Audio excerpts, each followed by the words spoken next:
Assalamualaikum warahmatullahi wabarakatuh. Oke, teman-teman, kembali lagi dengan saya Alifiasa Fanjanisa. Nah, di sini saya akan menjelaskan mengenai teknik pengumpulan data. Oke, langsung saja simak. Teknik pengumpulan data sangat ditentukan oleh metodologi penelitian, apakah itu kuantitatif atau kualitatif. Kemudian, apa itu teknik pengumpulan data? Nah, pengertiannya adalah dalam istilahnya itu terdapat namanya instrumen. Nah, instrumen ini adalah alat bantu atau alat ukur yang digunakan untuk mendapatkan informasi kuantitatif tentang variasi karakteristik variabel secara objektif, sehingga kegiatan tersebut menjadi sistematis dan dipermudah. Kemudian yang akan saya jelaskan adalah teknik pengumpulan data. Nah, teknik ini apa saja? Yang pertama adalah observasi atau pengamatan. Nah, teknik pengumpulan data itu secara langsung ke objek penelitian untuk melihat dari dekat kegiatan yang dilakukan. Jadi sang peneliti langsung terjun kepada apa yang ditelitinya.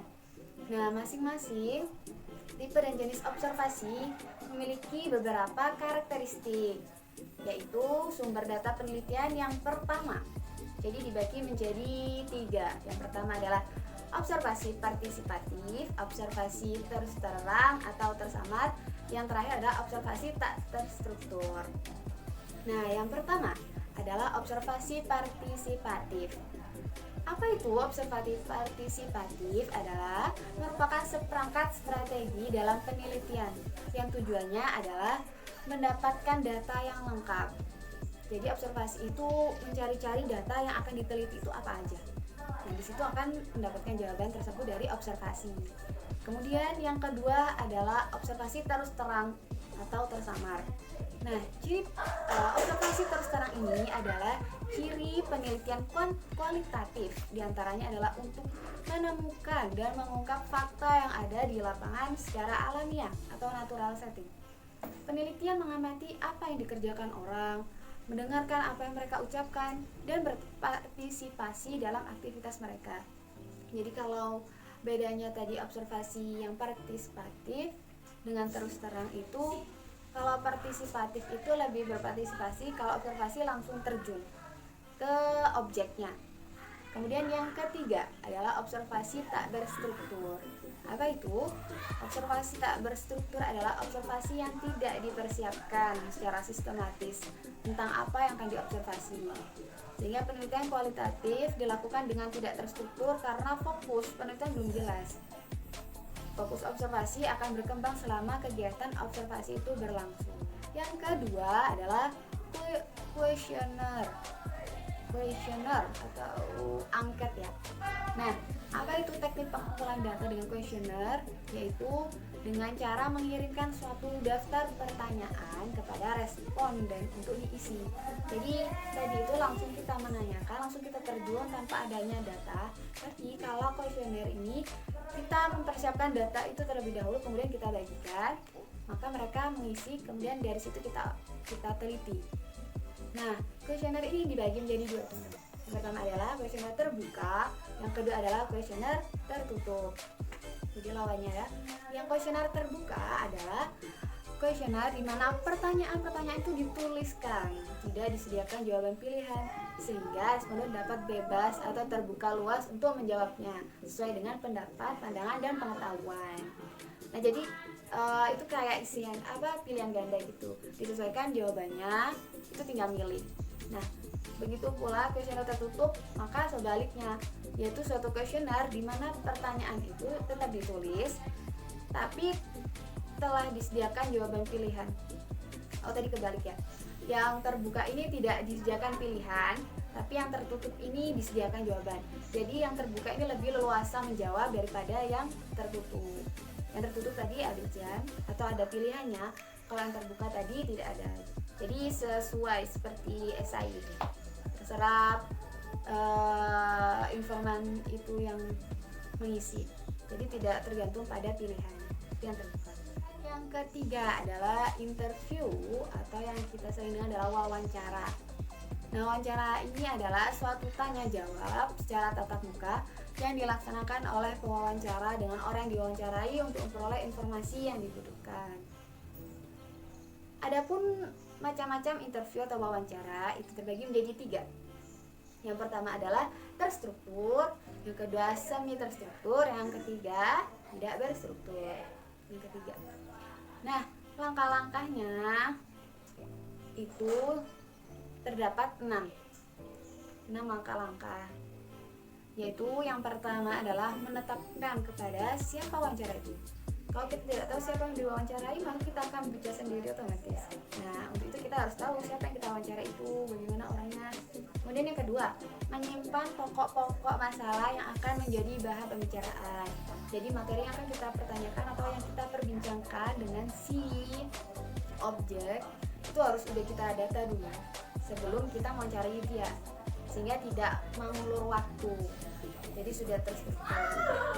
Nah, yang ketiga adalah mengawali atau membuka alur wawancara. Pastinya kita yang buka, bukan si objek. Yang keempat adalah menginformasikan intisar hasil wawancara dan mengakhirinya. Yang kelima, menuliskan hasil wawancara ke dalam catatan lapangan. Dan yang terakhir adalah mengidentifikasikan tindak lanjut hasil wawancara yang telah diperoleh. Nah, adapun alat-alat wawancara itu ada 3. Yang pertama adalah buku catatan, itu yang digunakan untuk menulis ketika kita mewawancarai. Yang kedua adalah tape recorder atau perekam, sehingga ketika kita menanyai kemudian kita mereview ulang apa yang telah kita wawancarakan itu bisa kita ulangi kembali, sehingga tidak ada data yang hilang. Kemudian yang terakhir adalah kamera. Nah, ini seperti biasa kamera itu untuk mendokumentasikan wawancara yang telah dilakukan, sehingga meningkatkan keabsahan dan penelitian akan lebih terjamin kalau telah mencari orang tersebut. Kemudian teknik yang keempat adalah dokumen. Dokumen adalah merupakan catatan peristiwa yang telah lalu. Dokumen ini dapat berbentuk tulisan, gambar, karya dari seseorang. Selanjutnya perlu diperhatikan bahwa tidak semua dokumen memiliki kredibel yang tinggi. Misalnya terdapat berbagai foto yang tidak mencerminkan aslinya karena foto tersebut dibuat untuk kepentingan tertentu. Begitu pula autobiografi yang ditulis untuk dirinya sendiri, bukan untuk orang lain. Dan yang terakhir pembahasannya adalah jenis-jenis data. Nah, adapun jenis-jenis data yang kita ungkapkan tadi di awal itu seperti halnya ada data dalam berdasarkan tipe penelitiannya. Ini ada 2, ada data kuantitatif dan ada data kualitatif ya. Nah, data kuantitatif ini adalah data yang dapat diinput ke dalam skala pengukuran statistik. Jadi kuantitatif ini lebih ke nomor, ke angka-angka, numerik. Fakta dan fenomena dalam data ini tidak dinyatakan dalam bahasa alami, melainkan dalam numerik tadi. Nah, yang kedua adalah data kualitatif. Data kualitatif ini adalah data yang dapat mencakup hampir semua data non-numerik. Jadi yang berupa huruf-huruf. Jadi kata-kata, yang tadi itu angka-angka, sekarang kata-kata. Nah, data ini dapat menggunakan kata-kata untuk menggambarkan fakta dan fenomena yang diamati. Berdasarkan sumber terdiri dari 2 data. Yang pertama adalah data primer, yang kedua adalah data sekunder. Apa itu data primer?